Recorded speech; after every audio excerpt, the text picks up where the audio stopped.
No, the ghoul is hot. The ghoul is hot. Like, not an if the ghoul is hot, not a hear me out. No, that is an objectively hot ghoul. Okay. Well, now that is a very small drop in a very, very large bucket of drugs.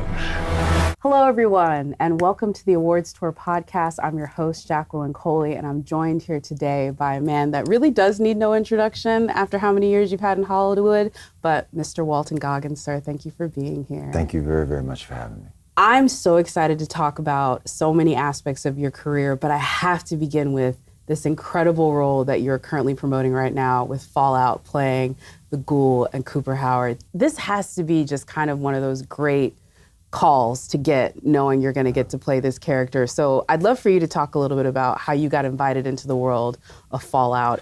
You know, it was written by Geneva, Tort Robertson, and Graham Wagner, and directed by Jonathan Nolan, right, and Lisa Joy and Kilter Films.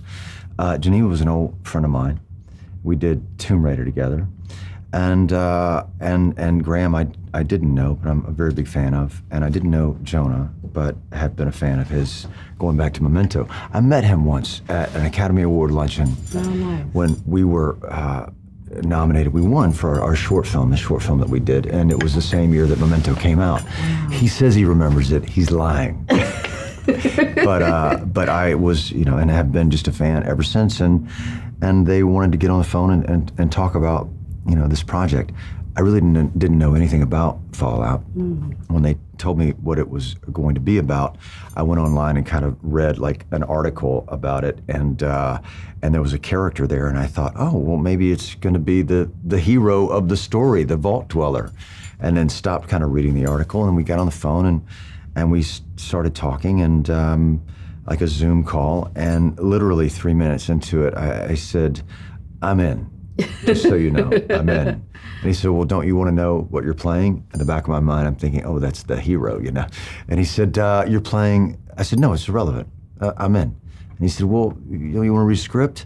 That's irrelevant too, man. Yeah, sure, I'll read a script. And he said, well, you're playing a guy called the Ghoul, and he's been walking an irradiated landscape for 200 years, and he doesn't have a nose. And I said, you know what, maybe I do want to read those scripts. You mind? Is that crazy? Could I do that? Yeah. Really? And then we, you know, I read it and called them immediately afterwards, and I said, I'm in, you know, noseless and all, wherever you want to go and whatever you want to do. And it just says so much about so much, and I'm just grateful to be invited to this table with these artists. For folks that don't know, that haven't watched Fallout yet, which please do. Come on, why haven't you watched it yet? I mean, seriously, 3 billion minutes have already been watched. It's Amazon Prime's like most watched show, and they've had a few, so that's saying something. But I think it's interesting that it plays within the land of post-apocalyptic settings. Also, it's modern day Western. And your character obviously lives in that sort of like a man with his gun in the midst of craziness, like it was in the Wild West. Yeah. And, you know, on the Awards Tour podcast, we like to reflect on someone's entire filmography.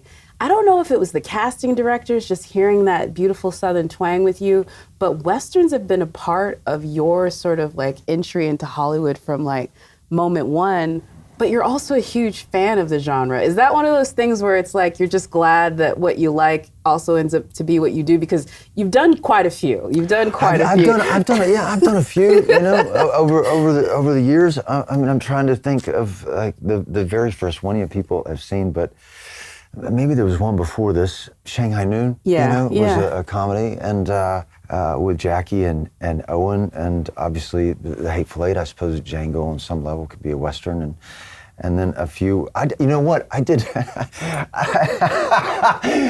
okay, you ready for this? Yeah. I did the Cherokee Kid. Yes. With Sinbad. I do know the Cherokee Kid with Sinbad. And Sinbad, you know, it was James Coburn. Yeah. You know, and it was Sinbad. And back when it was Sinbad. And we filmed out at one of these places, maybe Santa Clarita or something like that, out there, and it was such a big deal for me. Everything that I do is a big deal for me. I don't take anything for granted. But that particular day, I only had a couple of days out there. But getting to meet Sinbad, and I loved him, and it just so happens that his birthday is the same day as mine, November 10th. So you got a couple of Scorpios. Scorpio energy. Yeah. I'm a Cancer. Scorpios and Cancers, we get along. We get along. Yeah. And Burt Reynolds was in that too, and then a few others kind of along the way. I am a very big fan of genre. I kind of grew up like a lot of people, kind of watching westerns, but I didn't have the wherewithal to really appreciate and understand westerns the way that I have since moving to Hollywood. When I was 19, we watched movies as a kid, but my mom, we had other things. Yeah. It wasn't. I didn't go sneak off to the cinema and find myself in the cinema. It wasn't that. There was enough drama in my own household. It was like being in a movie in my household growing up. But I gravitated towards the genre. And what I loved about Fallout, one of the many things that I loved about Fallout, because it isn't inherent in the pilot of the show, this Western kind of element to this experience.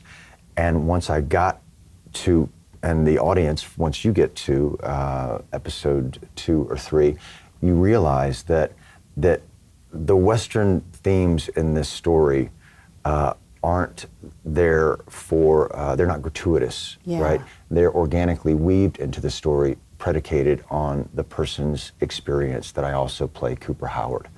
And so I've never seen that really done before, and quite in that way. Usually it's like, okay, this is a Western, but it's not. It's a Western. It's many things. It's science fiction. It's a Western. It's a post-apocalyptic kind of world. It's a comedy, right?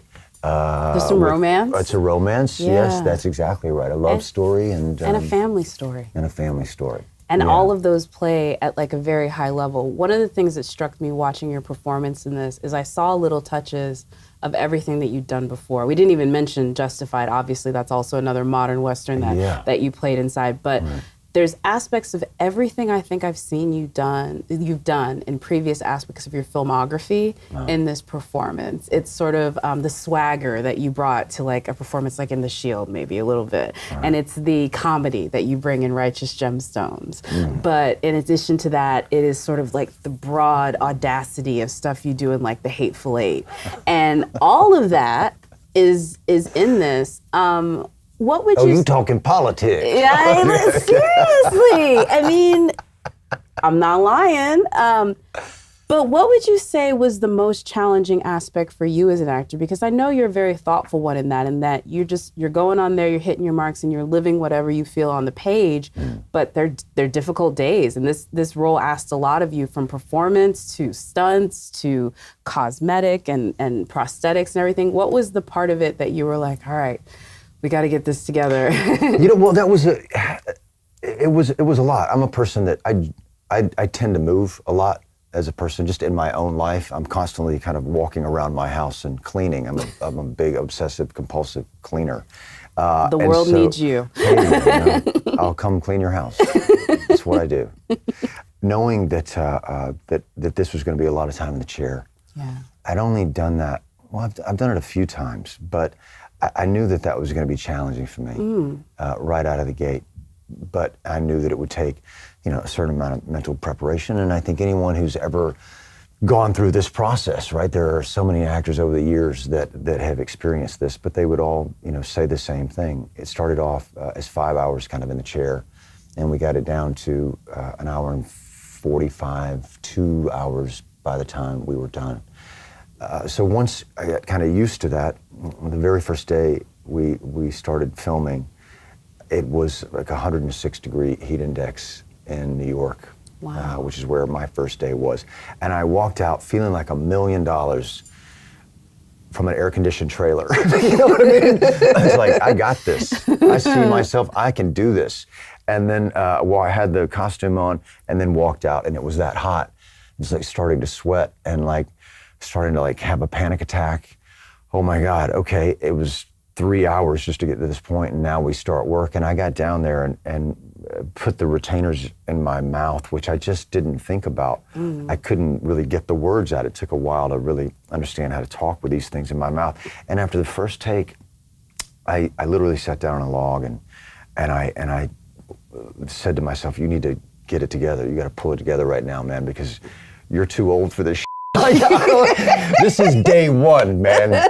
You have 9 months to go. Okay. Just calm down. Just relax right now. And but then it just kind of becomes your new normal, and it was a privilege to play both of these people, and to explore a lot of the themes that are being explored in this show. I will go ahead. In the story. And in the story. I don't want to spoil too much for folks that haven't gotten to see it yet, but the one thing that they will learn in episode 1 is this is really like a three-hander in the sense that it is a three-person story, and between Ella and Aaron, who play Maximus and Lucy in this, and yourself, depending on the day of shooting, one of the three of you is... Well, and if you think about it, I mean, it's three people, not based on, but inspired by the good, the bad, and the ugly. Yeah. Right? Yeah. Yeah, and that they all have something that they're looking for. Yeah. And that was kind of the premise. I think that was their jumping off point. They can't call the ghoul ugly. We'll get to that in a minute. They can't call the ghoul ugly. The internet has spoken. You don't want to call the ghoul ugly. we know it's not. But it is the three of them. But depending on what day of the week it is, you're number one on the call sheet, which I think being a character actor for so many years, that is a responsibility and it is a privilege. And I'm not saying it's the first time you've ever sort of stepped into those shoes on a set, but with the budget and the epicness and sort of like the grandeur that you knew you were approaching with this Fallout, how was that for you, having been, the character supporting performance, stealing every scene that he's in, I might add, ladies and gentlemen, on those ones, but to step into that aspect of this performance, because I don't think there's a bigger version of this, of you doing it, where you're leading a cast of people. And as much as I love Ella and Aaron, they're relying on you and your years of expertise. I mean, this man was on the set of 90210, ladies and gentlemen. Incredible performance, by the way. Yeah. Extraordinary. I can't believe it. I'd get nominated for an Emmy. Bullshit. Okay, here's my career and my philosophy, my outlook on life. It's been a great stock, and that it's always gone up. It's dipped for sure, but it's always gone up. And God or the universe, whoever she is, has given me opportunities that I was ready for, right? I've been in this business for a very long time. I've worked with most of my heroes, and I was wise enough to be quiet for years and just observe the masters around me. I mean, I did The Apostle with Duvall when I was 24 years old, and everybody that I've worked with over the course of my life, and you pick up things, right? You pick up how to run a set. You pick up the best ways how to do it, and the worst ways, right? You see how it should be done, and how it shouldn't be done, and how to inspire people, and how to keep yourself inspired.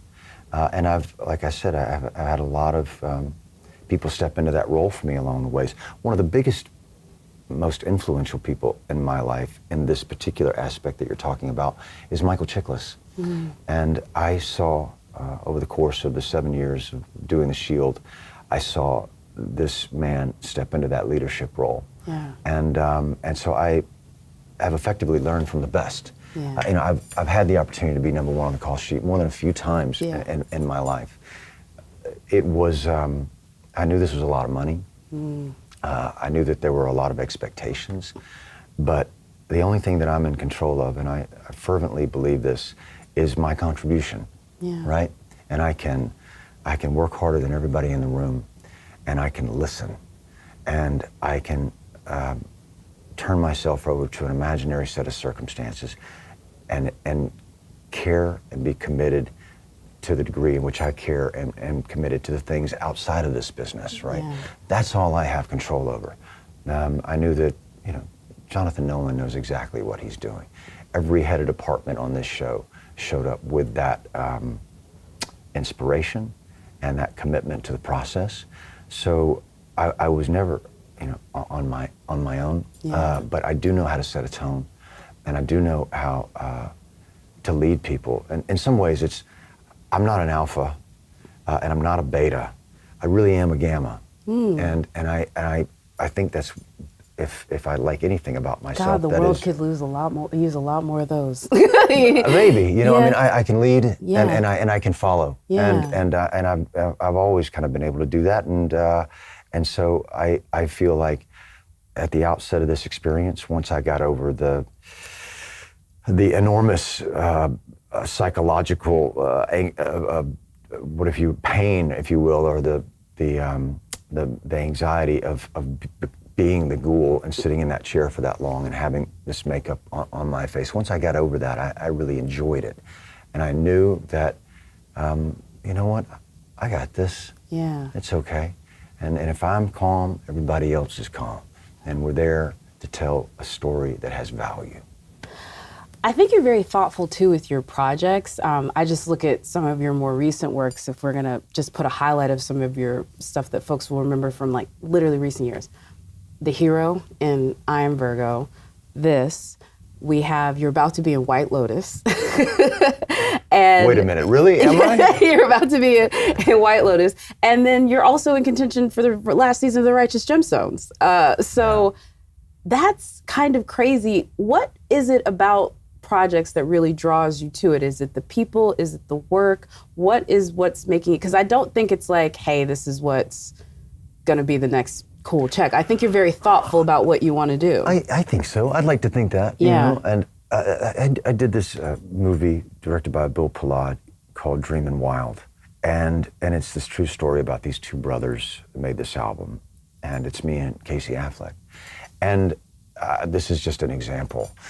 I started talking to Bill we had this meeting, and we were kind of going back and forth, and he asked me something at the end of this conversation. It's a role that I felt like I really wanted to do because I felt like I had something to say.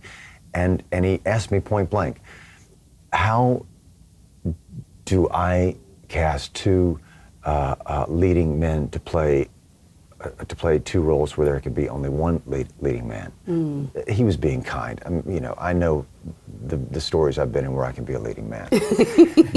but that being said, I said to him, you know what, I don't know. And I think you're right. And I think this isn't the right job for me. You know, as much as I'd like to do it, I think you're right. I'm gonna bow out of this one. He said, you're what? I said, I just don't, it's not right. You know, I agree with you, and I appreciate it. I appreciate the time. I talked to my agents afterwards, and they said, you did what? Agents are not gonna like that conversation. It's just not right, you know, it's just not right. It doesn't feel right. And then I thought about it for a day, and I found it. Like, oh, I know what it is. Oh, if I do this, and if I have this mustache and I do the hair, oh, I got this. I got this. I called him back and I said, hey, you know, that job that I quit, can I have it back? Can I have it back? Please, can I have it back?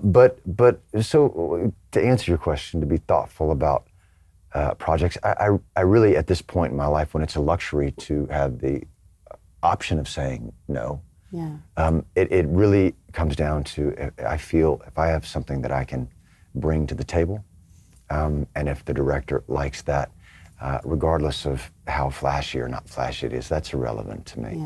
Then I'm in, and that's really the only way that I pick something.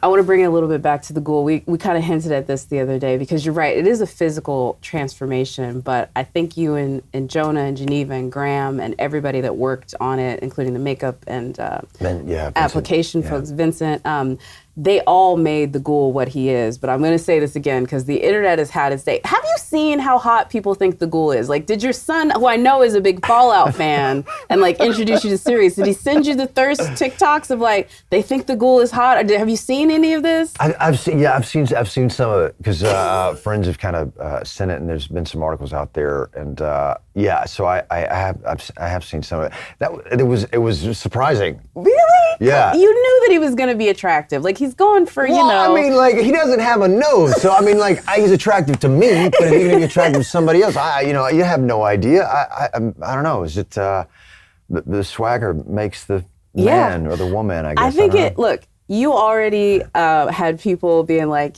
yes, Mr. Walton Goggins, sir. But with the ghoul, you're right, it is a certain amount of swagger in that balance. But No, the ghoul is hot. The ghoul is hot. Like, not an if the ghoul is hot, not a hear me out. No, that is an objectively hot ghoul. Okay, why do you think he's hot? Because, first of all, the introduction, he's hot. Like, Yeah, from the he's minute cool. you dig him out of the grave, I'm like, whatever Yeah. this man has to say, Yeah. I'm in for it. And some of the lines Yeah. that he says throughout the story, because as much as he is somebody that does not let this sort of like Pollyannish idea of the world that Lucy's character is trying to bring to him, he's like, is that the truth or is that what he told you? He's very earnest. He's very calls it like it is. He's not, he doesn't lie. And that is very attractive, Yeah, even it in is an very attractive. apocalyptic Yes, type world. absolutely. But yeah, no, they did the makeup to make you look good. And you're right, it is in the eyes and what Yeah. you were able to sort of to do with the eyes. Well, like you said, we talked about it for the better part of 6 months before we began the process. And we did. We wanted the audience to lean into the experience and not to be turned off by it. Yeah. And to see his map as kind of a roadmap, to see his face as a roadmap to his experiences. Yeah. And with the help of Vincent Van Dyke and the people and my buddy Jake Garber making the pieces and applying them, we found they were able to construct it in a way that allowed it for it to still be me. Yeah. The pieces were thin enough, and the wisest decision I think all of us made was not putting contacts in and keeping my eyes, because that's really what made him human. Yeah, he's very human, and I can't wait for whatever they have to do more with season 2. We're actually on this season of the awards tour also going to talk to your I Am Virgo co-star Jarrell Jerome. I want to talk a little bit just real quickly about that character, because that whole show, which is not as widely seen, I think, as Fallout, although folks still have a lot of time to catch up on it. A lot of time. But it's revolutionary. Is revolutionary. It is a and what you were revolutionary doing experience. to the superhero genre and consumerism and all of that, I know it's from the brains of Boots Riley, but that has to be a very, I think some actors would have shied away from that. Like, they would have been scared to have to approach it the way that you did, because that is a role that you play brilliantly, but it is not an easy lift, I think. Well, okay, Boots Riley has an enviable imagination, right? I mean, the man is, he's brilliant. He is a genius, and he has this childlike curiosity about the world around him, and nothing is insurmountable in his imagination. And I'll tell you this because I haven't told it to anyone. We had been talking for 10 months really before filming it started, and just kind of going back and forth, and okay, well, who is this guy, and what are we really trying to say here, and okay, you know what, I think it's a superhero that's going through an identity crisis, right? I mean, that's kind of what it is. But I had something in my mind, and I was doing this other project simultaneously while we were going back and forth about these scenes, but I had it in my head. And I get to work the very first day for just a makeup test, and I'm sitting there in the chair, and there is a wig, this crazy kind of wig, sitting on this block, and I looked at it, I was like, wow, that's a crazy wig. Wow, who's wearing that? And she looked at me like, he didn't tell you? he didn't tell me what? What do you mean he didn't tell me? That's your wig. What? And she said, yeah, they want you to kind of put it on. This is even before meeting Boots in person. Wow. It's all been over Zoom. So I said, okay, all right, let's put the wig on. And I looked at it, mirror, and went up and met him on set. And the first thing, other than like, hey man, what's going on? He said, so what do you think? I said, okay, I don't know who this guy is. I have no idea who this guy is. But if you're willing tomorrow, first day of work, to find out without judgment, then I'm in. Wow. And he said, yeah, let's find out who he is, man. And I showed up for work the next day, and then that was him. I had no idea. I didn't know that it was going to go in that direction at all. Oh, I love that you didn't know. Yeah. That's a very Boots thing, though. Like, that just seems like something he would write in a screenplay. Yeah, that's right. You've had some incredible directors, Spielberg, Tarantino. On the television side, working with folks like Kurt Sutter and I'm like losing names. And Michael Dinner, Yeah, Graham yeah. Yost, Sean Ryan. Sean Ryan. Danny McBride. Yes, Jonah Nolan. David Gordon Green, Yeah. Jonah Nolan, Jody Hill. Yeah, you've had some Sorry, I'm going on and on about myself. no, So sorry about that. incredible directors. What's been one of those unique but incredible pieces of direction that you've gotten from one of these great directors? Because I find with great directors, they can be judicious, but completely explicit. Every great director, I think, has this something in common, and that, and Quentin said it better than anyone, but I think he's speaking for all of the people that I just mentioned, and the people that we're not mentioning, you know, that I've had the opportunity to work with. But they're so good at casting. They hire a person that they know will give them 90% of what they're looking for. Oh, wow. Right? Yeah. And that's, you know, Quentin says that. And it's the last 10% where they're, you know, just fine-tuning everything. Yeah. Working with Quentin the very first time on Django, and then the same thing in The Hateful Eight. He's an actor, Yeah. you know, and he's a wonderful actor. And so, and his dialogue is, you know, word for word, comma for comma, period for period. And if you ever did get stuck, or if there was something else that you think, you know, this is feeling really good to me, and Quentin said, I have, you know, I hear it differently in my head. I heard it differently. I'd really like to hear that. It was, you want him to give you a line reading. It's like, how would you say it, man? Yeah. Tell me what you have in your head, and then you say it almost verbatim, you know, exactly the way that he said it, because he's Quentin Tarantino, and he knows his material better than anybody, right? Yeah. So that's that kind of direction. Whenever a director kind of says that, or just subtle kind of nuances here and there. There was one thing this guy Scott Brazil, not this guy, our in-house director on The Shield, who passed away. Yeah. In our like 6th season, and one of my best friends. But he leaned into me one day. I get little direction, really. You know, people don't talk to me a lot. When they talk to me, what they have to say fundamentally changes everything that I'm doing. Wow. You know, for the most part. And it's been like that for the last number of years. But this guy leaned into me, and he said, he just said, quieter. Wow. Be quiet. And that one thing, that one notion, I understood exactly what he said. I think the best notes are short and specific. Explicit but judicious. Yeah, explicit but judicious. Wait a minute, I'm gonna get that tattooed. Yeah, like I'm telling you what I'm saying, but I ain't gotta mess around with it. Yeah. I love that.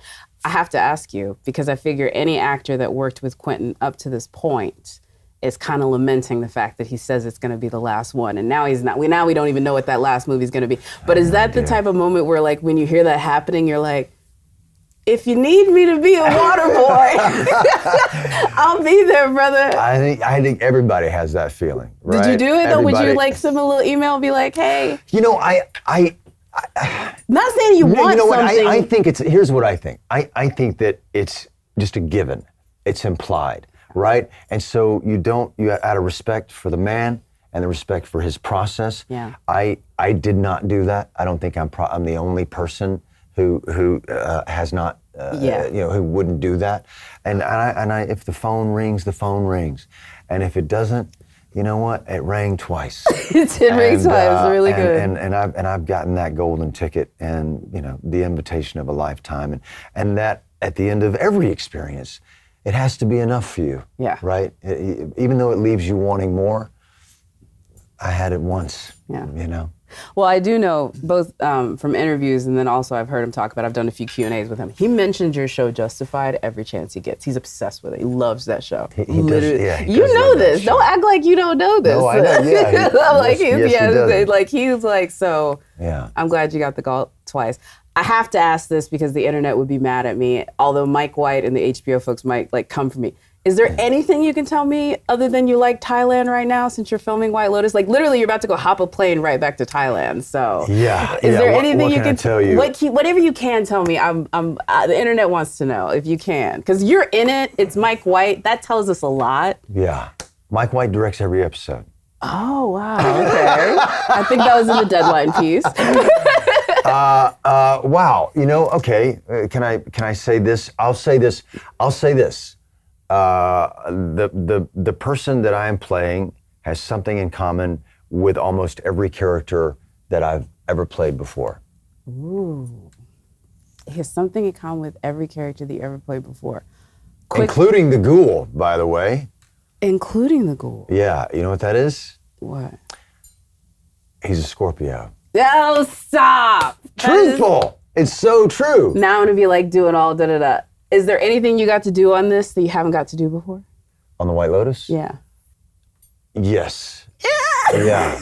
This is nothing. A few things I haven't gotten to do before. Well, I'm completely excited about it. I'm even more excited that more folks, although a lot have already seen you in Fallout, are going to continue to see you in that, because I absolutely adore your performance. It's good. It really is good. It's really good, and it's that kind of thing. I know we're wrapping up here, but I will say this: over the course of my life, I have, whether it's the universe, whether it's luck, whether it's serendipity, or whether it is a manifestation, if you will, so many experiences in my life have come from meditating on it, or just I suppose being obsessed with it. One, working with Owen, that was Bottle Rocket was one of my favorite movies, and then I got that phone call working with Duvall early on, and him still being a mentor in my life, that important.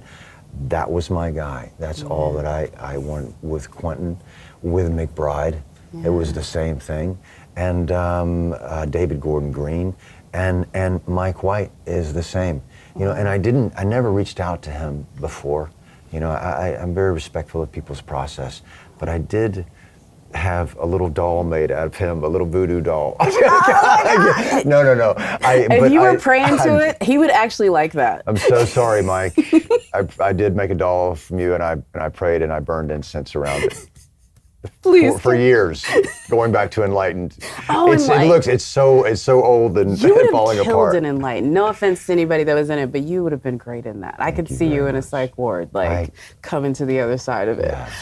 I did want to ask this real quick thing about Fallout before we wrap you for today, is that for folks that don't know, there is an end to the season where you might be a man with another mission kind of thing. We might be riding off into the sunset and you've got a new bounty type situation. Have you talked to Graham, Geneva, Jonah, anybody, and said, hey, maybe where you think the ghoul is going to go in season 2, or maybe where you hope he goes, or if they get, Amazon hasn't officially said it's happening. It officially said it's happening. So if you watch it, you know that the story is going to continue. Yes, continue. Okay, good. Yes, we did talk about it recently, and I wasn't really concerned with, you know, a big kind of, I can't even use the word character. I just don't like. I don't become characters. I don't like that word. No. But where I go, I'm just going to refer to it as me, because it is me. I am the ghoul, and I am Cooper Howard. Well, let's get that straight to camera. I am the ghoul, and I am Cooper Howard. That's right. So I'm more concerned with moments of humanity, and specific things that I see in my imagination. They're very collaborative people, and so it is just kind of a conversation back and forth. But I could literally say nothing and read these pages, the words that come out of their imagination, and be happy. But yeah, there'll be an ongoing discussion. Why not? I mean, why do this if you can't collaborate? Can you give me like a little teaser word? What can we expect for season 2? Anything? Anything. God, you know, like, because there are you don't know and lawsuits. I mean, they haven't even done anything yet. They just set up the writer's room. So I have no idea. I don't know. Here's what I do know. We're going to be filming it in the great city of Los Angeles, in the great state of California. Okay. And that's very exciting to me. Okay, we can get that. There we go. Season 2, here we come. For now, you can see this gentleman in Fallout Season 1, and soon to be in White Lotus on HBO Max. Thank you, sir, Mr. Walton Goggins, for chatting today. And we will see y'all next time on the Awards Tour podcast. Bye-bye, y'all.